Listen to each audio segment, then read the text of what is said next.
करेगी और कांग्रेस की सरकार बनेगी।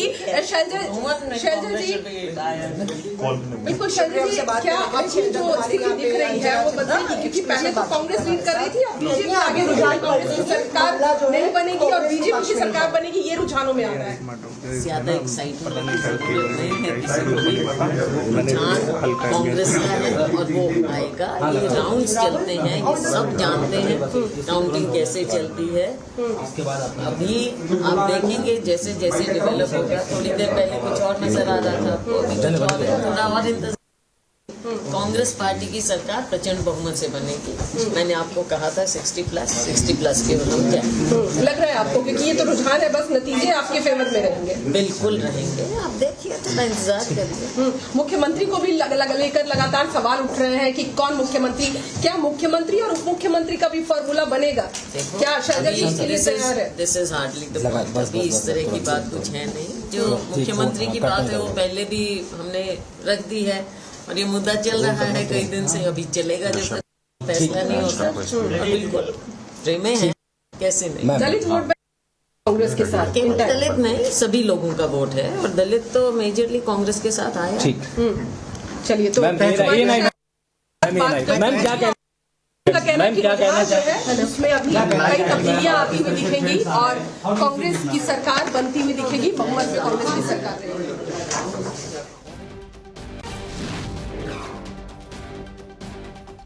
कुमारी शैलजा अभी भी कॉन्फिडेंट हैं कि कांग्रेस की सरकार बनेगी, कांग्रेस 60 सीटें हासिल करेगी हरियाणा में, लेकिन फिलहाल ये स्थिति नहीं दिख रही। बीजेपी 49 सीटों पर रुझानों में आगे, कांग्रेस 37 सीटों पर आगे। बड़ा उलटफेर पिछले 1 घंटे में हुआ है, क्या यही फिर से होगा और कांग्रेस आगे निकल जाएगी? ये कहना मुश्किल। कमीशन के वेबसाइट पर भी 41-34 है। 41 बीजेपी, हाँ, और 34 कांग्रेस। यानी इलेक्शन कमीशन की वेबसाइट पर भी बीजेपी 41 सीटों पर रुझानों में आगे है और कांग्रेस 34 पर। और वोट शेयर, बीजेपी ने अपना वोट शेयर जो है वो इंटैक्ट ही नहीं रखा बल्कि बढ़ा भी लिया है पिछले बार के मुकाबले, ये दिख रहा है। और सीटें भी बढ़ते दिख रही हैं। कांग्रेस का 2% वोट शेयर घटा है, बीजेपी का लगभग। ठीक है, कई और मेहमान हमारे साथ जुड़ गए हैं। जल्दी जल्दी एक एक रिएक्शन ले लेते हैं उन लोगों से। हमारे साथ अब जगदीश जी जुड़ गए हैं कांग्रेस के। बोलते बोलते कांग्रेस 36 हो गई है घटकर। जगदीश जी, ये कांग्रेस जिस तरह से हरियाणा में नीचे आ रही है, आपको लग रहा है कमबैक के चांसेस हैं अभी? बस देखना ही पड़ेगा कि हरियाणा में नीचे क्यों आ रही है। पूरा हरियाणा उदास है, हताश है। जिस तरह से रुझान आ रहे थे, मैं समझता हूं कांग्रेस को आगे बढ़ना चाहिए। अगर बीजेपी आगे जाती है तो ये अच्छे संकेत नहीं हरियाणा के लोगों के लिए। हरियाणा हताश हो जाएगा क्योंकि हर आदमी, मोदी जी भी हरियाणा हताश हो जाएगा, कांग्रेस हताश हो जाएगी। चुनाव में नहीं गए, पीछे पीछे दूर दूर जा रहे थे, कहीं ना कहीं अभी हार मत मानिए, लड़ाई चल रही है। मैं समझता हूँ खेल शुरू होगा। खेल, हार नहीं मान रहे हैं, हार नहीं मान रहे हैं। हार तो मैंने 6 बजे ढोल बजा दिए थे, मुझे पता था हम हार नहीं सकते। वो जल्दीबाजी कर लिया। जगदीश जी, मेरी एक रिक्वेस्ट है। मैंने देखा है जब जगदीश भाई आपके जज्बे को सलाम है, लेकिन मैं देख रहा हूं आप जब 6 बजे ढोल बजवाते हैं कांग्रेस का ढोल फट जाता है, तो इसलिए आप थोड़ा रुक के बजवाया कीजिए।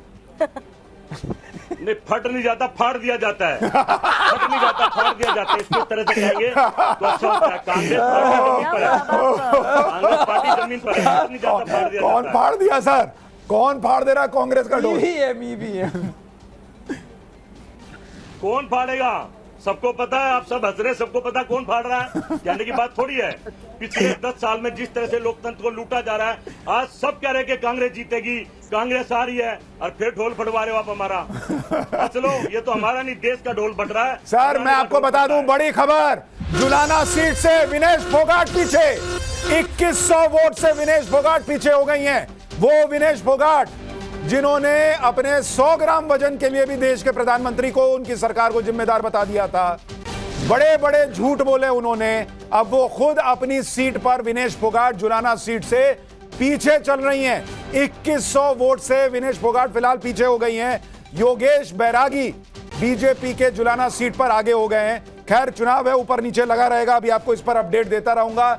लेकिन ये पूरा मुकाबला बॉस बहुत दिलचस्प हो गया है और पूरा मुकाबला खुला हुआ दिख रहा है। हमारे साथ अवनिजेश अवस्थी भी जुड़े हुए हैं। अवनिजेश भाई, हरियाणा में जो हो रहा है आपको इसकी उम्मीद थी?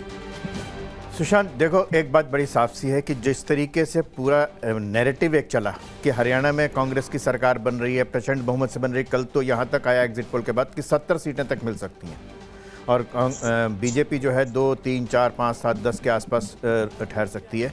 ये आप आज देखिए कि हरियाणा की जनता के भीतर का अंतर्मन, उसको पकड़ने में तमाम सर्वेयर्स, तमाम बाकी लोग जो पोलस्टर्स हैं, वो पूरी तरह से विफल रहे हैं।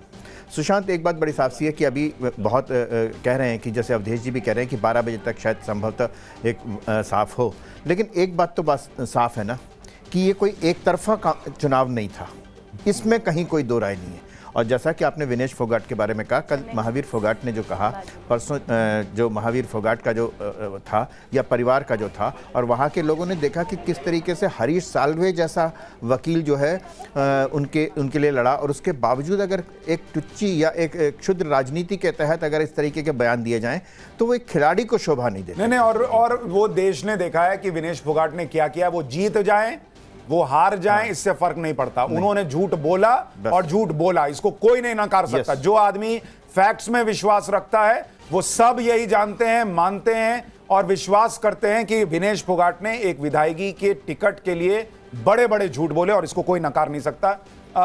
इस बीच हमारे साथ उमाकांत लखेरा भी जुड़ गए हैं, सीनियर पत्रकार हैं। उमाकांत जी, जम्मू कश्मीर में नेशनल कॉन्फ्रेंस लगातार बढ़त बनाए हुए 50 सीटों पर, और हरियाणा में बड़ा उलटफेर होता दिख रहा है। इन दोनों पर आपकी राय, आपको उम्मीद थी ऐसे रुझानों की? देखिए, जम्मू कश्मीर में तो बहुत स्थिति बहुत साफ थी कि जो वैली है वहाँ भारतीय जनता पार्टी बहुत कमजोर विकेट पर है, और जो जनाधार का सोशल जो सामाजिक जो जनाधार है, उस जनाधार के मामले में बीजेपी को भी ये पता था और जम्मू कश्मीर की आवाम को भी ये पता था। देखिए, भारतीय जनता पार्टी का जो मुख्य जनाधार है वो जम्मू रीजन में है, और ये जो डिलिमिटेशन ऑफ सीट्स हुई हैं उसमें 6 सीटें बढ़ोतरी जम्मू में हुई हैं और काफी उलटफेर वहाँ की सीटों पर हुआ है। तो एक सीटों का समीकरण भी इस तरह से हो गया वहाँ जम्मू में कि उससे भारतीय जनता पार्टी को हिंदू बहुल 28 सीटें हैं जम्मू रीजन में, तो वहाँ उनको निश्चित रूप से फायदा होना था। इसलिए कि कांग्रेस ने जो जिसको कहते हैं जो कोशिश करनी थी, जो वहाँ पर मेहनत करनी थी जम्मू रीजन में, वो उतनी कर नहीं पाई, और भारतीय जनता पार्टी का जो संगठन है वो संगठन मजबूत था। हरियाणा में देखिए, क्योंकि नेक टू नेक फाइट है, तो अभी कोई भी समझदार आदमी या समझदार विश्लेषक किसी नतीजे पर नहीं पहुंच सकता है। कोई भी 400 से पीछे आ सकता है, 300 से पीछे आ सकता है कांटे की टक्कर में, क्योंकि देखिए कांटे की टक्कर है। कांटे की टक्कर में अभी बैलेट पेपर जो बैलेट से आए थे, जो डाक से जो मत आए थे, उनकी गिनती हुई 9 बजे तक वो खत्म हुआ। उसके बाद 9 बजे बाद जनरल जो ईवीएम मशीनें वो खुली हैं, और ये कॉम्प्लेक्स सिचुएशंस है हरियाणा की। बिल्कुल, हरियाणा को लेकर आप ये मानकर चलिए कि अभी कुछ भी हो सकता है, उलटफेर की गुंजाइश बनी हुई है। कोई इसको फाइनल रिजल्ट ना माने। जैसे कांग्रेस 58 पर थी, गिर के 36 पर आ गई। ऐसा नहीं है कि बीजेपी 49 से 36 नहीं आ सकती, क्योंकि कई सीटों पर बहुत क्लोज फाइट है। इसलिए जगदीश भाई, ढोल अभी फटा नहीं है, थोड़ा इंतजार कीजिए। अभी भी तस्वीर जो है वो बदल सकती है। उम्मीद का दामन थामे रखिए।